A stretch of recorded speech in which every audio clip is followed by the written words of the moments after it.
అండి, welcome back to rupees kitchen. ఈరోజు మన కిచెన్లో చింతపండు పులిహోర అండి. దాని తయారీ విధానం చూద్దామా.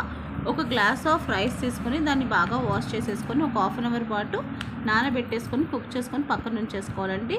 ఎందుకంటే అందరికీ తెలిసిందే అండి రైస్ ఎలా కుక్ చేసుకోవాలని. దాని తయారీ విధానం నేను చూపించలేదు, లాంగ్ వీడియో అయిపోతుందని చెప్పేసి, ఇంకా చాలా లాంగ్ అయిపోతుందని చెప్పేసి. సో నేను అది రైస్ కుక్ చేసేటప్పుడు దాంట్లో నేను రైస్ బాయిల్ అవుతున్నప్పుడు ఒక స్పూన్ ఆయిల్ వేసానండి, పొడి పొడిగా రావడానికి. రైస్ కుక్ చేసిన తర్వాత ఒక బేసన్లో వేసేసుకొని ఆరబెట్టేసుకున్నాను. మనం పులిహోర కలిపేటప్పుడు ముద్దగా అవ్వద్దని చెప్పేసి ఒక స్పూన్ ఆయిల్ వేసి కుక్ చేసుకున్నాను.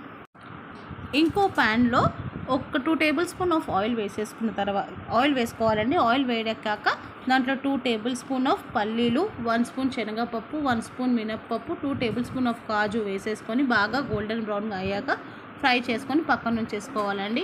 అదే ప్యాన్లో ఇంకొక 2 టేబుల్ స్పూన్ ఆఫ్ ఆయిల్ వేసేసుకొని 4 పచ్చిమిర్చి, 5 ఎండుమిరపకాయలు, కొంచెం కరివేపాకు, ఇంకా ఒక హాఫ్ స్పూన్ పసుపు వేసేసి ఇంగువ వేసేసి బాగా ఫ్రై చేసేసుకొని ఒక చిన్న లెమన్ సైజ్ అంత చింతపండు నానబెట్టుకున్నానండి.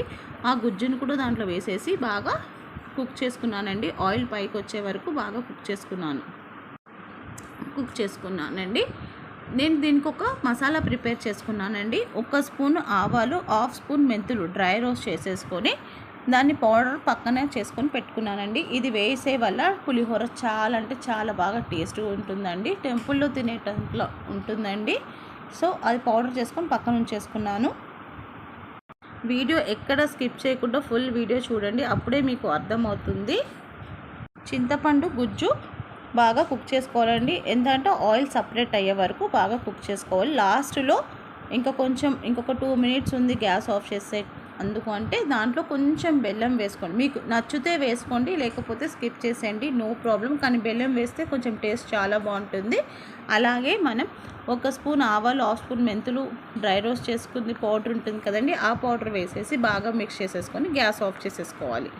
ఇప్పుడు గ్యాస్ ఆఫ్ చేసేసుకోవాలండి. గ్యాస్ ఆఫ్ చేసేసుకున్న తర్వాత మనం కుక్ చేసుకున్న రైస్ ఉంది కదండి, దాంట్లో ఈ చింతపండు గుజ్జు ఉంటుంది కదండి, అది వేసేసుకోవాలి. ముందుగా మనం ఫ్రై చేసి పెట్టుకున్న పల్లీలు, మినపప్పు, శనగపప్పు, ఇంకా కాజు ఇది కూడా వేసేసుకొని బాగా మిక్స్ చేసేసుకుంటే అయిపోతుందండి. చింతపండు పులిహోర చాలా అంటే చాలా బాగుంటుందండి. ఇప్పుడు శ్రావణ మాసం వరలక్ష్మి వ్రతం వస్తుంది, ఇంకొచ్చే ఫెస్టివల్స్ అంతా ఉంది కదండి. సో దానికి ప్రసాదం అండి. సో చాలా అంటే చాలా బాగుంటుంది. మీరు కూడా ట్రై చేయండి. నచ్చితే లైక్ చేయండి, షేర్ చేయండి. కొత్తగా ఎవరైనా మన ఛానల్ని చూస్తే సబ్స్క్రైబ్ చేసుకోండి.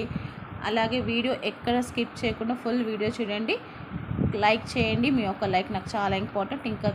ఇంకొక వాళ్ళ వరకు చేరుతుంది నా లైక్స్. సో ప్లీజ్ నా వీడియోస్ కూడా అందుకని లైక్ చేయండి.